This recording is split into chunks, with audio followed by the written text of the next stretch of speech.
What I do for a living is patent interferences, which is the way we deal with the issues of derivation currently. And what is going to happen in the derivation proceedings, can this thing come up? People who do not do this sort of thing for a living tend to think of derivation as meaning theft of invention. I have been doing interferences for 40 years.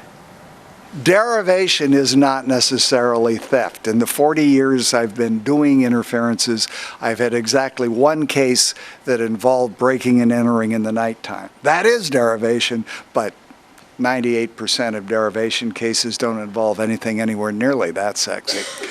More commonly, it results from either of two things. Prior friendly relationship between two companies. In some fashion, they were working together and did not do enough lawyer work to begin with in being careful to define the relationship.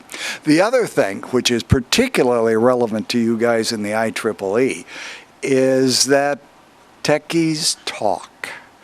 And particularly at things like IEEE meetings, they talk, they run off their mouth, they brag.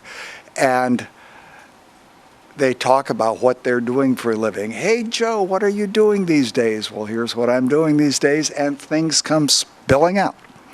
Now, you don't need a patent application type disclosure to be the basis of a derivation. Derivation is disclosure of at least part of the basic idea. Doesn't have to be the whole idea, a significant part, but it doesn't have to be all. So informal conversations do it. People are talking about, Mr. Boundy was talking about difficulties in proof. Proof is hard. I mean, that's why you pay lawyers lots of money. Yes, but it can be done. It has been done. Derivation interferences go back at least into the 19th century. This is not a new development by any means. Sloppy work by lawyers. Because if you've done things right to begin with, you avoid a lot of problems. Lawyers who are not sloppy tend to be expensive. That is a problem. We lawyers acknowledge that. Derivation usually means that one person, entity, inventive entity is the term we use. It's an individual or a group of individuals, has gotten at least part of the idea from another inventive entity. This happens obviously inside the company all the time. And what does it mean when it's inside the company? It just means that they're joint inventors. And there's no problem with people talking to other people who work for the same entity. However, when you're at an IEEE meeting and you're running off your mouth talking to somebody you knew in grad school, then it does lead to a problem.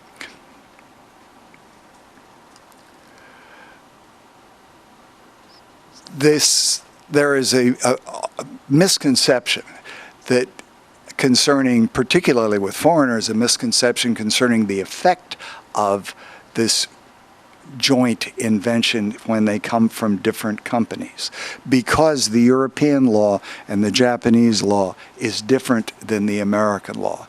Under the American law, if you've got people from different companies that participated in the invention, each company can commercialize the invention independently of the others unless there is a contract which provides otherwise, which gets me back to the sloppy lawyering.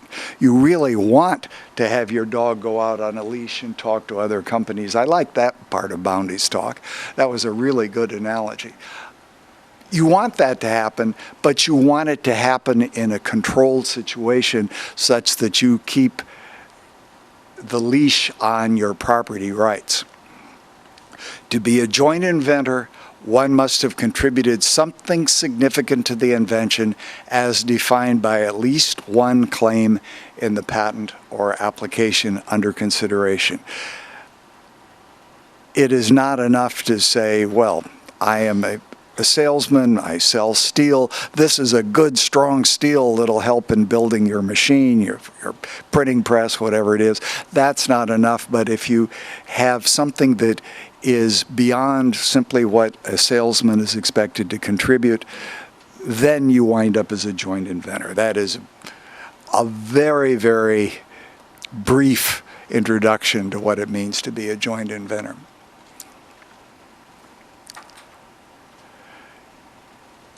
What needs to happen, and this is the real case of sloppy lawyering, is before you file a patent application, really bear down on who contributed to the subject matter being claimed. For an outside lawyer, this can be very difficult because people get very defensive. Everybody wants to be a named inventor on important inventions. Some corporations feed the frenzy by giving money if you get to be a named inventor. But it has to be done, because if it isn't done, bad things happen. Derivation proceedings, derivation interferences. If they get together at the outset, if the two companies have been working together and patent attorneys for the two companies, either inside lawyers, outside lawyers, get together and figure out who really made the invention, then you can cut the deal accurately and avoid all the kind of problems I'm about to start talking about. How do we handle derivation now? Derivation can be a defense to a charge of patent infringement. If you've got the wrong inventorship named, a patent or a claim in a patent can be held invalid. Derivation is simply a species of the genus of improper inventorship. If it isn't done in advance, what you get is what we call a derivation interference. Interferences are a type of proceedings within the Patent and Trademark Office. You may have heard them described as priority disputes. They can be priority disputes, but they can involve a lot of other issues, one of which is derivation. It is an issue which is frequently pled and seldom found. For one thing, it is hard to prove, but for another thing, because derivation disputes lend themselves to compromise and settlement, because the truth of the matter, and I've been doing this for 40 years now, truth of the matter is it's usually there really is information passing back and forth. So really there are, and if either company could have made the invention by itself, it would have. The typical situation is they had a problem, and guys from company A and guys from company B got together in a conference room. They didn't have a solution when they started. They had a solution when they left. That's a typical kind of proceeding. So there really is a joint inventorship most of the time, and these cases get settled honestly. I'm not suggesting anything improper. How derivation litigation is handled now, there is a very infrequently used procedure in which you can have a derivation proceeding, a derivation litigation in a district court. I have said many times, don't do this. There are very few district court judges who know much about patent law. Any of them that know anything about patent law know about infringement litigation. Getting a district court judge who a priori knows anything about interferences is, I believe, impossible. Educating one sufficiently is not impossible, but it's difficult. More commonly, interference proceedings are handled by the Board of Patent Appeals and Interferences. In order to do that, at least one of the parties has to be an applicant, including a reissue applicant. So if the patent office screws up, and it has been known to happen, and these two patents issue that are to the same invention, at least one of the parties, and typically both of the parties, file applications to reissue the patent, thereby restoring jurisdiction to the patent office, and the proceeding is handled by the Board of Patent Appeals, the BPAI. I will try not to use initials without defining them. I appreciate your problem with that. Next set of initials, APJs, Administrative Patent Judges, GS Infinities. They work for the Patent and Trademark Office. It's the highest, title to which a career patent examiner can realistically aspire. There have been a few that have gone higher.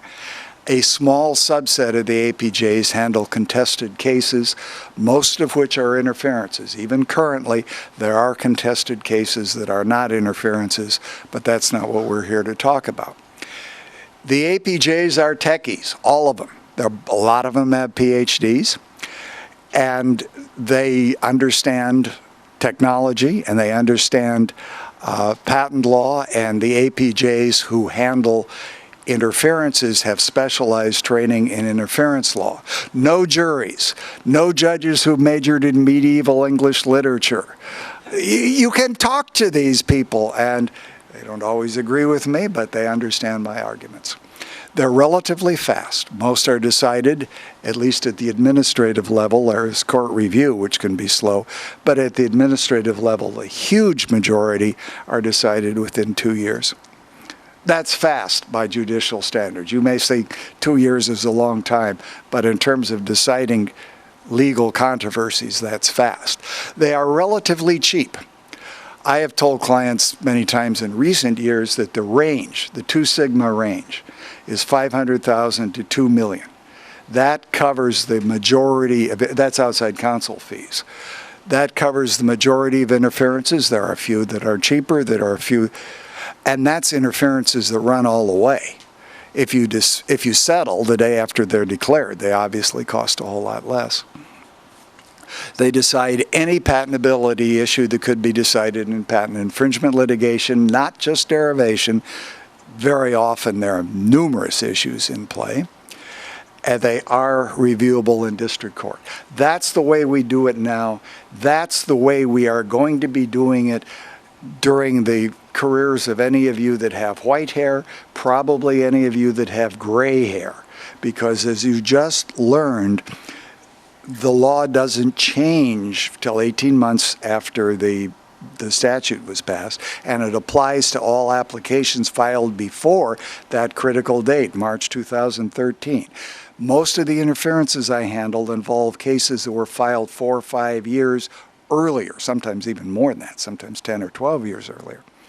So applications that are filed on March 12th, 2013 aren't going to get into interference, say 5 years, 2018. So this law that I've described so far is what you are going to be seeing for a long time. But eventually, time will march on and we will get in. Oh, okay, I have a few more things to say about derivation interference. Most derivation interferences involve reciprocal charges. Party A says he stole it from me, party B says no, he stole it from me. They can get nasty. Typical interferences involve money, sometimes lots of money. Derivation interferences involve face, and they can really become hard fought. Each party can initiate it. Junior party, senior party, makes no difference. All you have to do is charge derivation. Frequently alleged, infrequently found. I wrote an article quite a while ago now that goes into the details of how you do it, the kind of evidence you can get. It's hard, but it's not impossible. How it will be handled under the new act? Improper inventorship may no longer be a defense in infringement litigation. This is something on which a lot of, I started to say ink, now it's all done electronically, so we're not spilling ink on it, but we are spilling a lot of electrons, whether or not this will be an issue in district court litigation. But at least there are 2 options where we will have derivation litigation. One is that you've basically got a follow-on of district court litigation. Again, I say don't do it. It's a very bad idea. Get it back to the patent office to decide that issue. There's a limitation. Under the old law, either party alleging derivation could pick the fight. Under the new law, only the one that has the earlier, the owner of the earlier effective filing date case can't pick the fight, only the later, which is, in my opinion, the dumbest of several dumb aspects of this law, because derivation proceedings are almost always reciprocal, and either party should, when they get into a fight, either party should be able to go to the court and try to get it decided. Yeah, well, I disagree with Hal on this. I think there is going to be cleanup legislation within my professional career, and that's something that could be picked up. There is a very short time limit for patent derivations. Under the law that currently exists, there's no time limit. I mean, there is from practical commercial perspective, but there's no legal time limit. There is a 1-year time limit for these patent interferences. As I said, patent derivation proceedings in the patent office can involve other issues. So can patent issues in the district court. I think that's going to be the law under the AIA. AIA is the American Inventors Act. That is one set of initials that I trust we all know now. There can also be derivation proceedings in the patent office. That hasn't changed. The only thing that's changed is the name of the entity. It's now going to be the PTAB, Patent Trial and Appeal Board. The procedures have not yet been announced, but the APJs who are in the process of writing the procedures have said more quasi-publicly at the meeting of our professional association that the new rules are going to be based on the old rules, and they are going to be very similar. They can't be identical, but they're going to be damn similar. Again, a derivation proceeding can only be initiated by the party that has the later effective filing date. And the statute talks about applications. It does not talk about a patent that matured from an application having an earlier effective filing date. But I think that that's how the board, the APJs who are writing the rules, are going to interpret it, because they've got to make sense out of this difficult statute. So they are doing their best to interpret it to make sense and to make the railroad run down the track. Good for them. Also, a very short time limit. This is going to be a real problem, because often parties aren't monitoring their competitors as closely as they might, and people are just going to miss that 1-year date. I predict it's going to happen. Now, what other issues can you decide in one of these PTAB proceedings? Well, they're going to have to be able to decide effective date, because so much turns on which party filed first. So that issue, which is currently decided in derivation interferences, is going to go forward. I'm convinced. But I'm also convinced that other issues which are currently decided in derivation interferences, patentability over the prior art, adequacy of disclosure, issues like that, I don't think they will be decided in derivation proceedings, but I do think, in part because I know the APJ who's principally writing these rules, and he is a great fan of merging or running in parallel related proceedings. So he is basically doing only a little bit more work than he would do for one case, yet he gets credits at the end of the year towards his Sustained Superior Performance Award for handling multiple proceedings.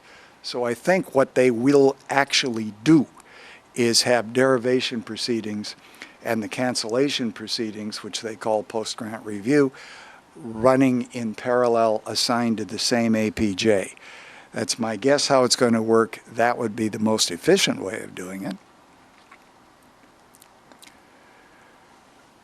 What's the result?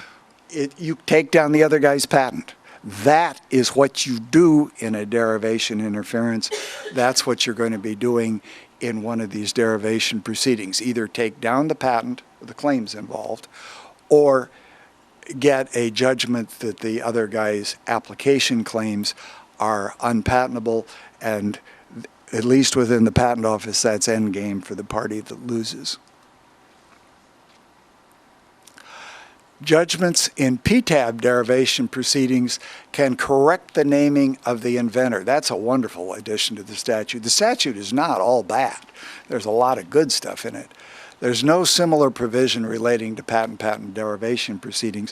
What happens currently under our present law, very often Company A files an application naming inventors M and N, and Company B files an application naming inventors X and Y. When you get together, really study it, you wind up agreeing that the real inventors are M and X. So you want to drop somebody from one company, add somebody from the other. Currently, you can do it, but it is very complicated. This is going to make it easier.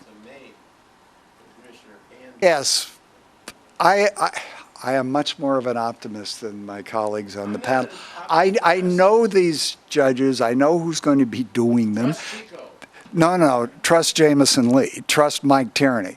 I think it's a wonderful statute. If you're responsible for it, bless you. It's going to simplify things. Prior user rights. Again, I'm going to do a compare and contrast because this is not brand new law. This is clearly based on what we're doing now and expanding and hopefully making it better, at least making it much broader and different. Current law provides that use by others in this country before the invention by the applicant of the subject matter claimed, before the invention thereof by the applicant for a patent, is a bar to patentability. The word use has been construed as meaning public use or use in public or something like that. Different opinions use different language. But basically, if you're in your laboratory surrounded by guard dogs and electrified fences and stuff like that, even though you're using it and you can prove you've done it, that is not a public use. Just how public it has to be is a difficult question that has led to really entertaining opinions. My favorite was, I think this is a DuPont case, where they let a Girl Scout troop tour the factory and look at the equipment, and the equipment was functioning and it was doing its thing, and that was held to be use in public. The Girl Scouts saw it. Mostly the law is not that entertaining, but it gets that ridiculous on occasion.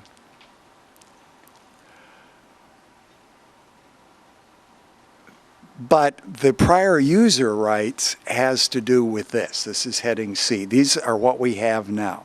A complex, oh my God, the statute goes on and on and on, that provides for a very limited personal defense available only to prior users of methods of doing or conducting business.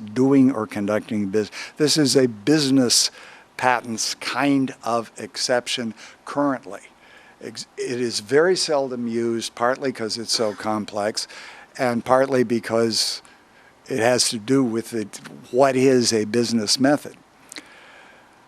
Current law provides that if a business method is actually reduced to practice by another inventive entity, again, this is lawyer talk, inventive entity means an individual inventor or two or more individuals working together, at least 1 year before the effective filing date of a patent, and it is used commercially. You are going to hear the used commercially or variations of that repeatedly in this talk. Before the effective filing date of that patent, whether or not the subject matter at issue is accessible to or otherwise known to the public. So if you're using it commercially in the laboratory, surrounded by guard dogs, electrified fences, you get that prior user right. It is a personal right. It only personal to the corporation. I'm not talking about an individual, at least typically. I'm sorry? And it's domestic. That other inventive entity, or practically speaking, the employer of the other inventive entity, has a personal right to continue using the patented invention commercially. Personal, that patent is still valid and enforceable against companies that are not entitled to the prior user right. That's what I mean by personal. It doesn't invalidate the patent. It's only a defense to the company that's entitled to use it. There is an exception to the exception, and then there are exceptions to the exceptions to the exception. All right. But the exception is activities, no, the exception to the exception, I'm only down 2 levels. Activities performed by a nonprofit research laboratory or a nonprofit entity, such as a university, research center, or hospital.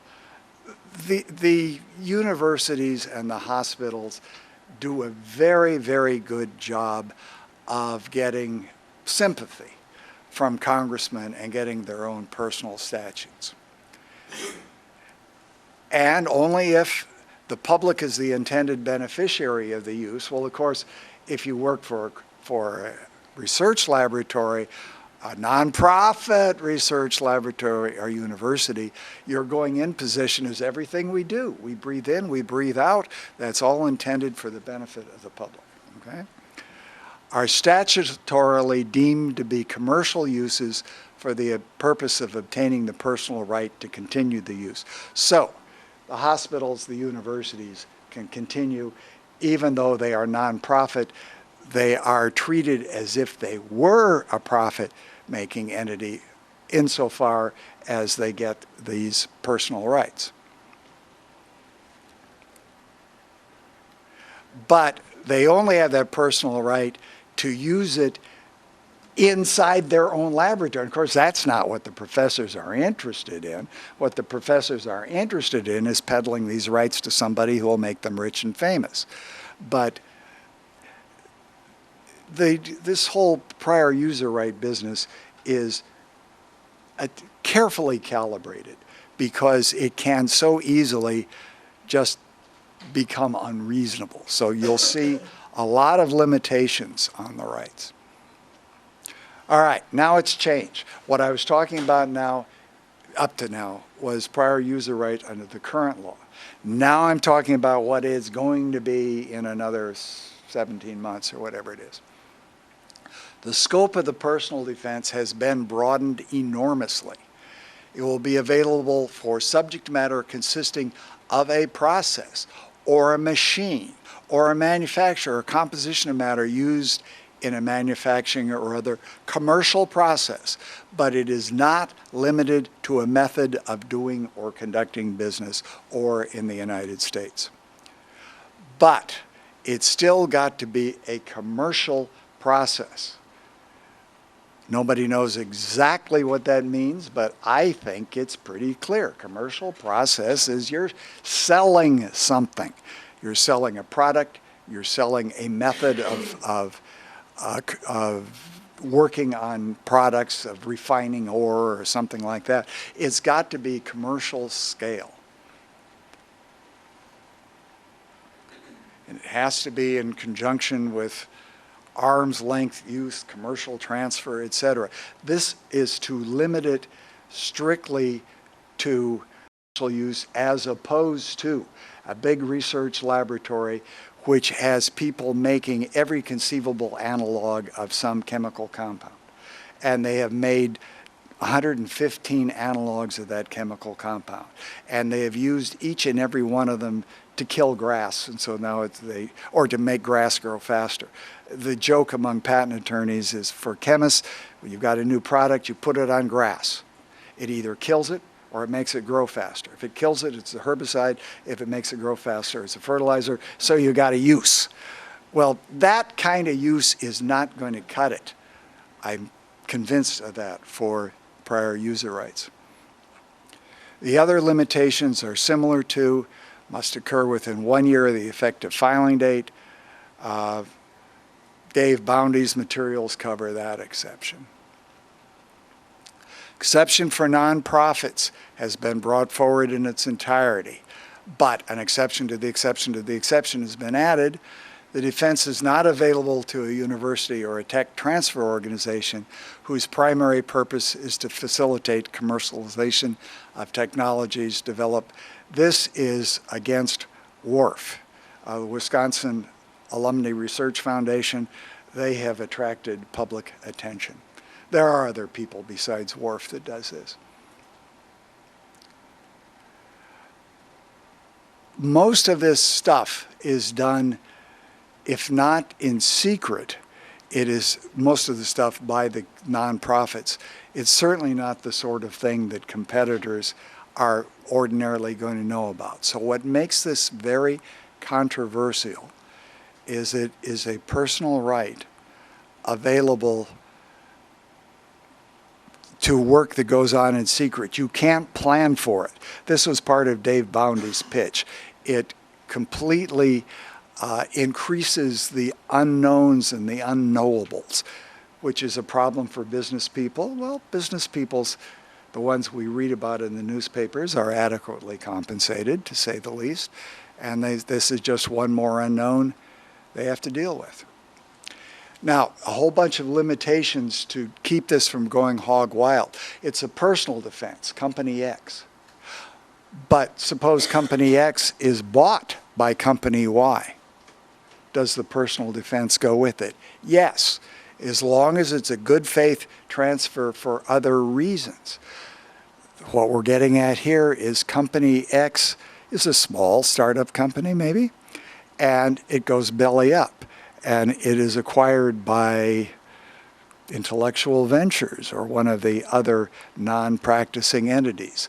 Is that a good faith transfer for a reason other than acquiring the right? And it can only apply to the same factories. You can't take that right, which you were commercially using it in the factory in Pensacola. Now the company is bought up by DuPont, and DuPont starts using it in 15 factories around the country. The personal right doesn't expand. On the other hand, DuPont can take the Pensacola factory and make it 25 times as big. Yeah, this was the question I was asked to answer. This is Ron Katznelson, who is, I think, the person who set it up. This is something that he is vitally interested in. Do you have to continue maintaining all of the documents that you do in order to win a priority interference? And clearly, Ron doesn't like the requirement to maintain decent records for whatever reason in his personal history.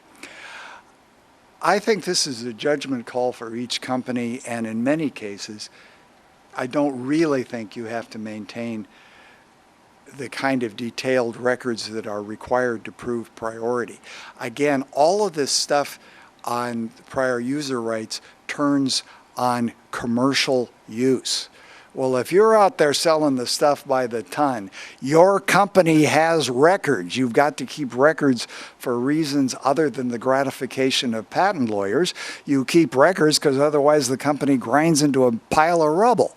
So as far as the commercial use is concerned, you're going to have that kind of proof, and it's going to be voluminous, easy to access, easy to prove.